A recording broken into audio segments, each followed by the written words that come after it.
Hey Epic peoples, Epic here, and it's Devlog time. It's been about 2 weeks since the last update and the start of my mission to conquer AI. I'm thrilled to report that the battle against the AI menace has been victorious.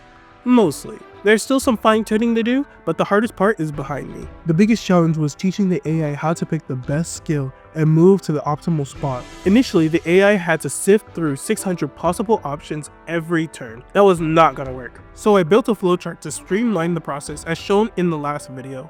First, the flowchart decides which skill to use, then narrows down movement options to around 20 tiles. Much better than 600, right? The tricky part comes next, figuring out where to move after picking a skill. A suggestion I got was to use a collision box to identify targets. For example, one of my melee skills hits 3 tiles in front of the unit. If I rotate that hitbox around the unit, it forms a 3x3 box. I can make a simple collision box that size, and any overlapping enemies in that box gets targeted, and I save that location. This was a massive improvement over my old method, which created 4 separate hitboxes for each tile. Checking all these tiles this way was way too clunky. Now the AI checks all possible move tiles with just one simple collision box, gathers attack positions, and chooses one to strike from.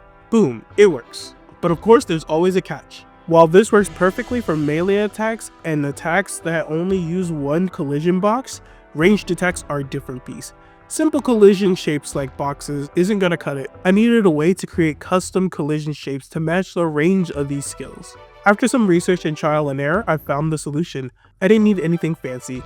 Just a few static boxes placed where the skill would hit. I merged them into a single static mesh, and then my work was complete. The blueprint logic for ranged attacks ended up being pretty similar to the melee skill, except it uses the component overlap actors function to detect enemies instead. At first, it didn't work, but the issue turned out to be with the collision settings on the new static mesh. Once I went into the static mesh editor, added proper collision boxes, and adjusted the settings, it worked perfectly. Now the AI can handle any skill the flowchart selects, whether it's melee or range.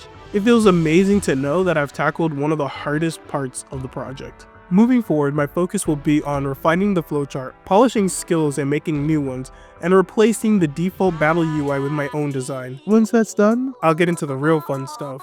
Concept art and level design. Alright, until next time, stay epic. Yeah, sharp like an edge of a samurai sword, the mental blade cut through flesh and bone. Though my mind's at peace,